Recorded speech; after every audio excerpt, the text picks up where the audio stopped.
Olá, bom dia. Você já ouviu falar em osteopatia?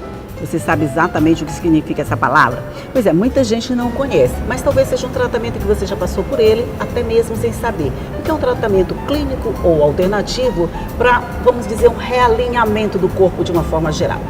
Para você saber muito mais sobre isso, foi que eu convidei o Dr. Márcio Magalhães, que é fisioterapeuta e que vai conversar com a gente sobre essa nova forma, eu posso dizer, essa nova forma de fazer esse tipo de tratamento? Exatamente, um sistema de tratamento aí que visa ajudar, né, as pessoas a amenizar suas dores e seus problemas. Ok, bom dia. Bom dia. Mal educada. Bom dia, querida, bom dia a todos. Seja muito bem-vindo ao nosso programa, doutor Márcio. Vamos falar assim, primeiro, o que é osteopatia, assim, de uma forma bem didática para as pessoas saberem do que a gente está falando? A osteopatia é um sistema, né, de tratamento, Elda, que visa, né, amenizar, diminuir as dores das pessoas, restabelecer a função de diversos tecidos, sendo eles uma articulação, sendo ele um tecido nervoso, facial, muscular, né, ligamentar, trabalhando, né, através de técnicas manuais, restabelecendo essa função, devolvendo a mobilidade daquelas áreas, daqueles tecidos ali que porventura, por questão do estresse da vida, da correria, por questão de más posturas, podem ter sua função, né, alterada e ter perdido também um pouquinho da sua mobilidade, que é fundamental para o bom funcionamento do corpo. Deixa eu entender, ele é feito completamente com as mãos, com movimentos, Exatamente. Ou existem também aparelhos para auxiliar nesse trabalho? Não, a base do trabalho da osteopatia é um trabalho manual, né? Às vezes a gente utiliza algumas técnicas complementares, né, ao nosso trabalho, mas que não são exatamente pertencentes à osteopatia, né? Mas sim dentro da fisioterapia. Por exemplo, dentro da osteopatia, né, complementando o trabalho da osteopatia, a gente utiliza muito técnicas com agulha, de acupuntura, por exemplo, que é técnicas de dry needle e assim outras técnicas que a gente vai auxiliando no nosso tratamento, que tem como uma base, que tem como alicerce a osteopatia. É uma especialidade dentro da fisioterapia? Exatamente. Aqui no Brasil, a osteopatia está vinculada, né, à fisioterapia, sendo uma especialidade desta área, pertencente a esta área. Assim, se eu tenho uma dor de repente na lombar, de vez em quando eu tenho uma dor na lombar, eu mesmo, estou falando de mim nesse caso, tenho uma dor na lombar e você pode até travar de repente, né? Pode sua perna não mexer, pode você ter um probleminha. Isso pode ser tratado pela osteopatia ou ela é da fisioterapia de uma forma mais? Não, pode ser todo e qualquer. Eu digo que a osteopatia ela visa abordar todo e qualquer tipo de problema que se trabalha, né, o sistema musculoesquelético e também de sistema geral, né, do corpo da gente, porque tanto esses problemas que são corriqueiros, que relacionados à coluna, como você mesmo mencionou, a osteopatia trata com uma excelência, mas a gente deixa bem claro que a osteopatia não visa só trabalhar a questão estrutural, né, mas a osteopatia também trabalha outros problemas também que às vezes as pessoas desconhecem, que a osteopatia pode ajudar, como por exemplo, constipação, cefaleias, enxaquecas, problemas de refluxo. Então a osteopatia vai muito além do que simplesmente tratar aquele problema da coluna, daquele problema lombar, aquela hernia de disco. Se o problema físico, de alguma forma ela pode trabalhar também o emocional, alguma coisa assim? O emocional secundariamente, seria uma consequência, né? Trabalhar esse emocional seria uma consequência, mas trabalhar o corpo em si de uma forma geral, né? Digo assim, de uma forma sistêmica, não só da forma da questão estrutural, se tratando de coluna em si, mas também trabalhando em cima dos órgãos, de vísceras. Porque quando a gente pensa assim em fisioterapia, a gente imagina logo a coluna, imagina alguma coisa, músculo, osso, o pé que fez alguma coisa, uma distensão qualquer, que você precisa de um tratamento fisioterapêutico. É nome complicado, viu? Fisioterapêutico. Mas de repente você tem essa outra, vamos dizer, essa outra linha de tratamento. É mais demorado?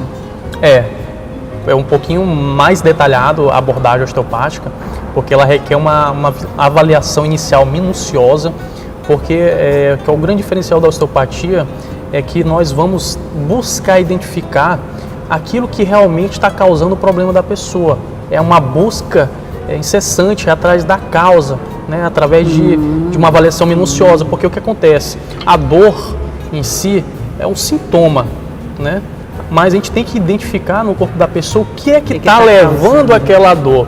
Né? Então esse que é digamos assim, o grande objetivo da avaliação e do trabalho osteopático. Seria descobrir a causa do problema e não tratar só aquele sintoma. Por exemplo, Exatamente. eu sinto uma dor de cabeça o tempo todo e eu sinto uma dor de cabeça o tempo todo. Todos os dias eu sinto dor de cabeça. Isso não é exatamente o problema, ele é só o sintoma? Exatamente. Aí, por exemplo, no seu caso, a gente vai investigar o que é que pode estar causando o seu sintoma de dor de cabeça, que muitas das vezes, por exemplo, pode ser uma dor de cabeça, uma cefaleia de origem cervical, que é muito comum entre as pessoas, um problema cervical está gerando uma cefaleia, ou, por exemplo, um problema de ATM, né, uma disfunção temporomandibular, gerando também uma cefaleia. Vamos lá, o que é ATM? A articulação temporomandibular. Isso aqui, né? Exato. Tá. Então, pode ter várias, né, causas que podem, por exemplo, um problema também hepático, também pode gerar também cefaleias. Então, o trabalho de osteopatia é justamente isso, buscar identificar, né, no corpo da pessoa, através de uma avaliação minuciosa, identificar aquilo que realmente está levando aquela pessoa a sofrer aquele quadro ali. Entendi. Como são muitas possibilidades Exatamente. de causas, tem que descobrir a causa exata do problema de cada pessoa. Mais Exatamente. ou menos isso, né? Então tá, nós vamos fazer rapidinho o intervalo e daqui a pouco a gente volta para continuar conversando sobre isso. É só um minutinho e eu volto logo.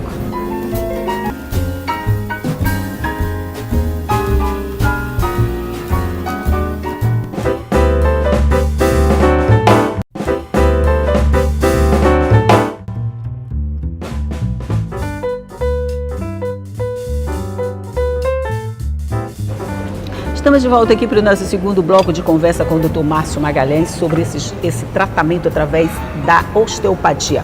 E assim, a aceitação das pessoas, doutor.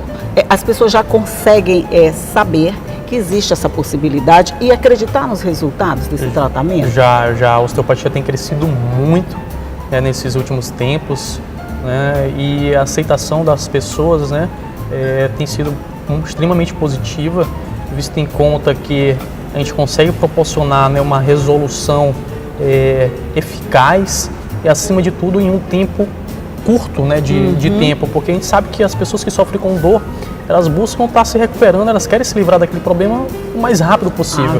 Com dor, né? Então... E sem falar que sem utilizar, né, sem sofrer, né, através de cirurgias, sem sofrer utilizando medicamentos de forma exagerada, que vai trazer outras repercussões, outros problemas, né, na sua saúde, entendeu? Então é muito importante, a aceitação da osteopatia tem sido muito grande mesmo, por conta desses benefícios, desses resultados que a gente tem proporcionado às pessoas. Medicamentos, o senhor falou pelo uso, vamos dizer, pequeno de medicamentos. Normalmente não se usa o medicamento? A gente tem uma cultura, né, de uso, né, de certa forma assim, exacerbado, né, às vezes, né, de qualquer problema, qualquer dor, a gente já vai lá, a gente já recorre a um remedinho, né, uma dorzinha ali, a gente já procura um comprimido, mas isso é uma cultura mesmo, infelizmente, que a gente já está, graças a Deus, conseguindo desconstruir, né, através da questão educacional, a gente está orientando, educando os pacientes, porque, primeiramente, dor, né, é algo normal. Dor, a gente tem que entender que a dor é algo comum que serve como um sistema de alerta do nosso corpo para algo que não está funcionando. Se a gente não sentisse nada, exatamente, acaba morrendo sem perceber. Uma infecção, né? Tu pegaria uma infecção e morreria sem saber. É verdade. Então, primeiramente, a gente tem que entender que a dor, né, é algo fisiológico, é essencial. Só que acontece, qualquer quadrinho de dor, as pessoas hoje já tomam um medicamento. Isso não é legal, né? Então, a gente, às vezes, quando essa dor persiste, né, que a gente chama depois de alguns meses, depois de algumas semanas, quando ela começa a se caracterizar como crônica, é que nós realmente devemos ter um certo cuidado e buscar um profissional da área da saúde para poder tentar solucionar esse problema. Mas evitar esse alto consumo, né, que é muito comum entre as pessoas Nesse caso, o alto é com ele mesmo, né? Porque é um alto consumo de medicamentos, principalmente analgésicos, né? Como exatamente, eles não requerem muita receita, prescrição, a gente vai lá, a gente mesmo se receita, a gente já sabe o que faz bem. Exatamente. A gente acha que sabe o que faz bem, né? E vai se medicando. Na verdade, eu acho que a gente vai levando a resolução do problema, empurrando para frente, né? Porque na medida que a gente trata só o sintoma, a gente não vai descobrir nunca a causa. Agora, o que é mais comum no consultório? O que chega mais? Assim, 80% dos casos que nós atendemos no consultório são problemas relacionados à coluna vertebral. Dores lombares, dores cervicais, dores torácicas também, torcicolo, muitos casos de protusão e hérnia de disco. Então, digamos assim, que se tratando de coluna, tem de tudo. Tem de tudo que você Cada possa pedacinho imaginar. da coluna você recebe lá com um problema, né? Isso é mais causa de quê? Por exemplo, uma postura, a gente costuma sentar desse jeito aqui que eu estou sentada da metade da cadeira para frente. A gente dirige erradamente, a gente passa o dia todo sentado na frente do computador. Isso são possíveis causas ou a gente tem mesmo causas mais vamos dizer, mais severas que a gente não consegue identificar no dia a dia? Eu costumo dizer que são N fatores, né, que estão associados. Dificilmente o corpo da gente sofre especificamente por conta disso, daquilo, de forma isolada. A gente sofre com o somatório desses fatores, com o conjunto desses fatores. Dentre eles, cabe essa questão postural também, mas é importante a gente também te lembrar de outros fatores que também são muito importantes, como esse aqui, que estamos aqui de frente, que é a alimentação, que é algo também importantíssimo para o nosso corpo, né? E o mais importante também, que ao meu ver, que é a atividade física, que boa parte da nossa população, infelizmente, é uma população sedentária, que não tem uma prática, né, de atividade física dentro do seu dia a dia, né, dentro do seu programa. Então, a gente precisa do movimento, o corpo da gente precisa de movimento, a coluna precisa de movimento, e eu digo que o exercício, sem sombra de dúvida, para problemas da coluna vertebral é o melhor remédio. É mesmo? Mesmo quando a gente faz de forma errada? Não, aí fazendo de forma errada, né, não é legal. Mas se for orientado, né, por um profissional competente, de forma específica. Eu estou brincando, mas uma caminhada, por exemplo, ela já evita um bom número de problemas. Sim, né? Ó, inclusive numa revista, né, de impacto na saúde mundial, que é a Nature, já mostrou que a caminhada, correr, é excelente, faz muito bem para os discos.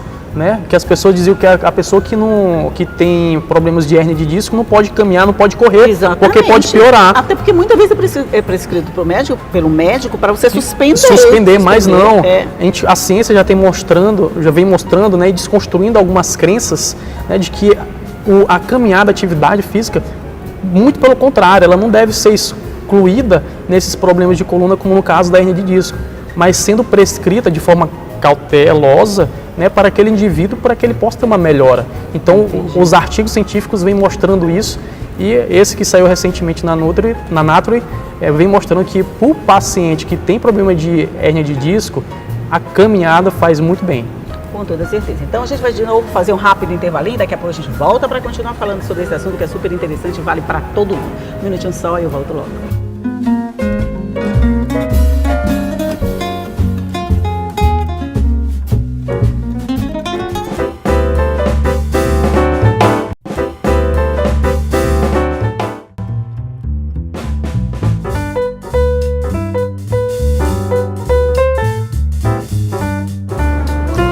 Estamos de volta já para o nosso último bloco de conversa aqui sobre os benefícios da osteopatia. E quem não sabia no começo que era osteopatia, eu acredito que agora já não tem nem mais dúvidas, né?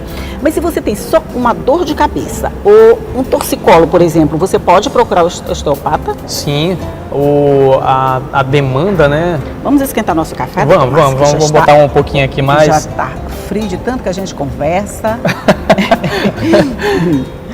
É importante as pessoas, independente dos problemas que elas tiverem relacionados à coluna ou qualquer outro tipo de segmento do corpo, que elas podem sim buscar o profissional fisioterapeuta, o profissional osteopata de uma forma tranquila e sendo esse profissional podendo ser também de primeiro contato, porque as pessoas imaginam que só podem buscar o fisioterapeuta e que só podem buscar o profissional da osteopatia com uma indicação médica. Isso, é verdade. Não é bem assim. O profissional... é a cronologia que a gente faz primeiro, né? Exatamente. Lógico que se o profissional fisioterapeuta ou profissional da osteopatia identificar dentro da avaliação alguma red flag, alguma contraindicação que caracterize alguma urgência, automaticamente esse paciente já é indicado para o médico. Mas esse profissional pode sim ser um profissional de primeiro contato. Pode ser o primeiro contato, sim, e ele vai ter a capacidade de identificar o problema e direcionar para ou não, exatamente, né? Exatamente, para saber se é da competência dele ou não. E caso não seja, ele vai direcionar para o médico especialista que é mais compatível com aquele problema ali que o paciente apresenta. Entendi. Mas a gente já tem, por exemplo, aqui, a demanda já é grande o suficiente? A gente já tem um número de profissionais suficientes para atender essa demanda? Está crescente, né, aqui no Maranhão. Eu faço parte de um grupo de amigos, né, de fisioterapeutas que estão pertencentes, vinculados, né, à formação da Escola de Osteopatia de Madrid, que tem uma sede aqui no Brasil, que fica localizada em Campinas, São Paulo. Né, então, digamos que o número ainda é pequeno aqui no nosso estado de profissionais formados nessa área, mas acredito que no decorrer dos anos esse número de profissionais vai estar crescendo para atender de uma forma melhor essa demanda que realmente vem crescendo ao longo do tempo. Os esportistas, de alguma forma, são os principais beneficiários dessa especialidade, né? A gente atende bastante atletas, né? Hoje em dia vinculados a vários esportes, como por exemplo o esporte está muito em alta, aí o crossfit. Isso. Né? E várias outras modalidades, a gente acaba atendendo muitos clientes, muitos pacientes desse meio também. Pois é, o crossfit, por exemplo, está na moda, todo mundo quer fazer, todo mundo acha que pode e às vezes quer fazer até sozinho. Isso faz aumentar seu número de pacientes, não faz? Porque o exercício, quando mal feito, eu acredito que ele pode trazer mais problemas ainda. Como se trata de um esporte, né, de alto rendimento, ele exige mais do corpo, né? E às vezes nem todo mundo está com preparo ainda de se adaptar, né, a essa carga, né, de atividades. Mas não que o CrossFit seja algo ruim, muito pelo contrário, ele é uma atividade que trabalha vários fundamentos importantes da movimentação, né, natural do dia a dia, que é subir, pular, correr. Porém, o que acontece? Como tem um caráter competitivo, né, muitas vezes as pessoas acabam não respeitando os seus próprios limites, né? Olha para o coleguinha do lado ali, meu colega está puxando mais peso do que eu, aí se passa daquele seu limite ali e é que normalmente faz com que aquela pessoa venha sofrer algum tipo de lesão. Mas não que o esporte sim seja ruim, mas é a questão da pessoa saber se respeitar seu limite. E aí isso vale para qualquer coisa, Para qualquer esporte. Com relação à insônia, de alguma forma ela pode ser tratada pela osteopatia? Sim, também a gente trabalha alguns pacientes com relação à insônia, porque a abordagem osteopática também visa trabalhar, né, a questão do sistema nervoso autônomo, né, que é o sistema que regula toda essa questão hormonal, toda essa questão visceral e que também está relacionado ao sono, né? Porque o que acontece hoje, Elda, a gente vive num mundo muito corrido, né? Sabe que a gente corre tanto, cheio né? de afazeres, cheio de obrigações. verdade. E isso a gente acaba, digamos assim, perpetuando, de certa forma, um estresse, né, intrínseco. Então a gente fica com o nosso sistema de alerta, que é o sistema simpático, né, todo o tempo ativado. E o sistema parasimpático, que é justamente o sistema que a gente vai solicitar no momento do sono, do descanso, Sim. ele acaba sofrendo com isso também. Porque a gente está todo o tempo simpático, a gente está todo o tempo no alerta. E quando é pra gente ele relaxar, e quando é que é pra gente deitar, descansar e apertar o botãozinho de pause, a gente não consegue. A gente nem acha mais esse botão. A gente nem acha mais esse botão. A gente nem acha mais, é verdade. Mas só uma outra observação com relação à corrida que o senhor falou, me interessei porque eu gosto de correr. Toda vez que a gente tem algum problema, por exemplo, a gente sente uma dorzinha na coluna, que a gente sente uma dorzinha no pé, é recomendado que a gente não corra, como a gente falou ainda agora, que a gente suspenda isso. Mas como é que a gente vai saber que pra gente o melhor é continuar em movimento? A gente tem que buscar um especialista ou sempre que a gente tiver algum problema a gente não deve parar? Não, o ideal é que você busque ajuda, porque primeiro a gente tem que identificar o que é que está causando aquele problema, né? Então, o ideal é que a pessoa, se tiver algum probleminha, teve algum trauma, sentiu algum desconforto, né, na sua prática esportiva, procure um profissional fisioterapeuta ou procure seu médico, né? E com certeza esse profissional, se for um profissional competente, bem habilitado, ele vai saber distinguir se aquele seu problema vai ser um problema que precisa te ausentar daquele exercício ou não. Mas na grande maioria das vezes, pela minha experiência clínica, eu não tiro a pessoa, não recomendo automaticamente a exclusão da atividade física da vida da pessoa, de forma alguma. Olha, com certeza a gente acabou sabendo muito sobre a osteopatia, eu que sabia muito pouco, agora já sei um pouquinho mais, é claro que a gente vai aprendendo sempre, né? Mas, doutor Márcio, muito obrigado pela sua participação no nosso programa, está convidado para voltar outras vezes. Eu que agradeço, falar de assuntos assim que interessam a todo mundo indistintamente, né? Porque todo mundo, com certeza, desculpa, de alguma forma vai se beneficiar dessas coisas. Mas muito obrigado e um bom dia para o senhor. Um bom dia, Elda, e eu agradeço a todos, né, que puderam nos acompanhar. E é sempre uma honra trazer, né, que é o nosso papel como profissional de saúde, levar informação, levar a saúde para as pessoas. Obrigada, bom dia. E para quem não pôde nos acompanhar ou quer rever a entrevista, vai ficar à sua disposição no nosso site, que é o al.ma.leg.br/tv e nas nossas redes sociais, é claro. E todos os dias eu vou esperar você aqui cedinho, às 8h30 da manhã, com muita informação, tudo para tornar a sua vida bem melhor. Tchau.